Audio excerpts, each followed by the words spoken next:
Gareth, congratulations. Thanks, mate.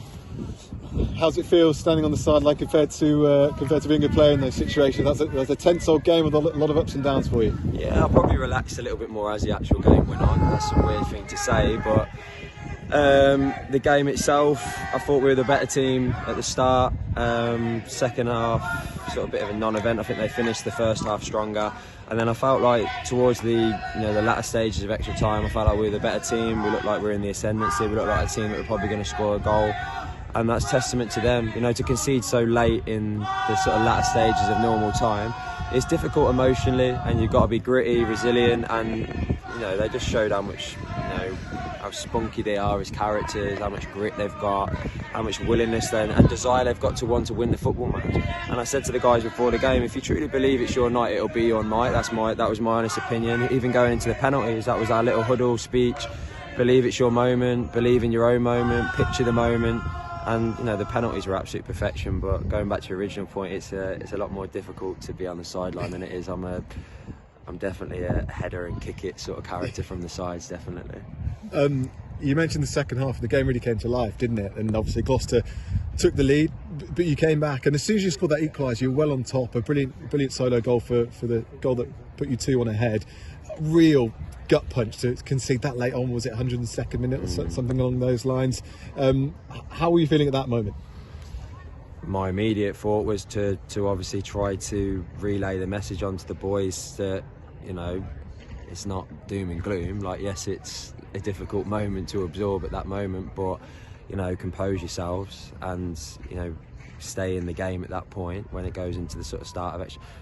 In a fortunate way, scoring so late is probably a good thing, because we could get them in quickly and sort of give them a bit of a briefing and actually reinforce the messages that yes, they've scored a goal, but don't be confused that that's been a sustained period of pressure, that you've been blocking balls off the line and blocking shots left, right and centre, because it wasn't. So it was probably sort of a double-edged sword, really. It was a sucker punch to sort of take, but on the same time it was a positive that we could get them in quickly and sort of just get some messages out to them. I was talking to Tim in the commentary. You were due a penalty, weren't you, in the playoffs with Brackley Town? You've had some heartache over the years, but no mistake tonight. What was that feeling like for you? Nice, a nice change is the honest answer, but I'm proud of them, because I know how difficult those moments are individually. And really, really proud of them. They all were really composed penalties, executed with technique, and at the end of the day, they're good football players. So it's a case of believing in your technique in that moment, and they all did that.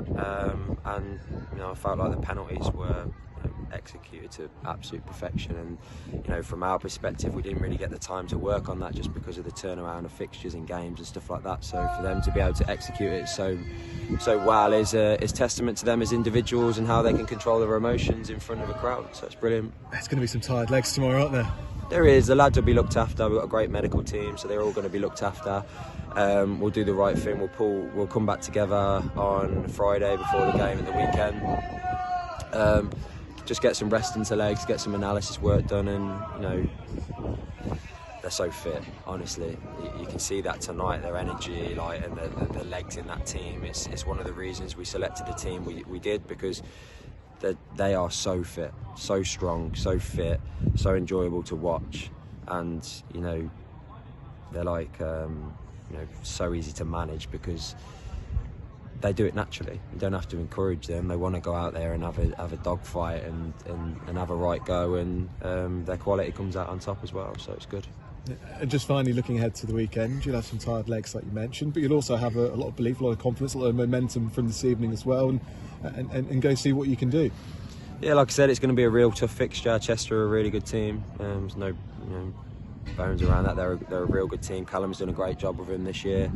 I know a lot of the boys in that change room. I've shared change room with some of those boys, so I know how talented they are. I know how difficult the challenge is. But I said before tonight, if you don't want to be in these situations, you're in the wrong place. As a football player, for me, I've always enjoyed playing big games, big crowds, big atmosphere, pressure cooker. Like it brings the best out of, as long as you can control your emotions, it brings the best out of you in your performance, in my opinion. And it's certainly going to be a really difficult game, a really difficult place to go and play, but no, I've got full belief in these boys. I genuinely do. I wish you the best of luck. Thank you, mate. I appreciate it.